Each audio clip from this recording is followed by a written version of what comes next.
नाशिक सिडको ते प्रभाग क्रमांक 28 मधील शुभम पार्क परिसरातील ओंकारेश्वर महादेव मंदिरालगत पेव्हर ब्लॉक बसविण्याच्या कामासाठी परवानगीशिवाय हिरवेगार नारळाचे झाड मुळासकट तोडल्याच्या प्रकरणी अखेर नाशिक महानगरपालिकेच्या उद्यान विभागाने कठोर पाऊल उचलत संबंधित ठेकेदाराविरोधात अंबड पोलीस ठाण्यात गुन्हा दाखल केला।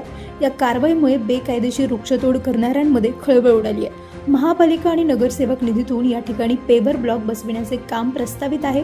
मात्र काम सुरू करण्यापूर्वी कोणती आवश्यक परवानगी न घेता अनेक वर्षांपासून उभे असलेले हिरवेगार नारळाचे झाड मुळासकट उपटून टाकण्याचा आरोप आहे।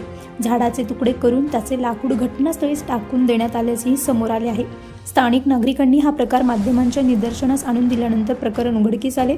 त्यानंतर महापालिकेच्या उद्यान विभागाचे उद्यान निरीक्षक प्रशांत परब यांनी प्रथम संबंधित ठेकेदाराला कारणे दाखवा नोटीस बजावत खुलासा मागविला। त्यानंतर प्राथमिक चौकशीत नियमांचे उल्लंघन झाल्यास निदर्शनास आल्याने संबंधित ठेकेदाराविरुद्ध अंबड पोलीस ठाण्यात गुन्हा दाखल करण्यात आला।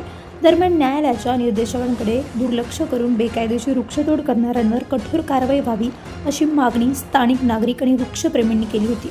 मनपा उद्यान विभागाने गुन्हा दाखल केल्याने नागरिकांनी या कारवाईचे स्वागत केले असून दोषींवर पुढील कठोर कायदेशीर कारवाई करून जबाबदारी निश्चित करावी अशी मागणी कायम आहे। नागरिकांच्या म्हणण्यानुसार संबंधित ठेकेदार पवन जाधव यांनी नियमांचे उल्लंघन करून ही वृक्षतोड केली आहे।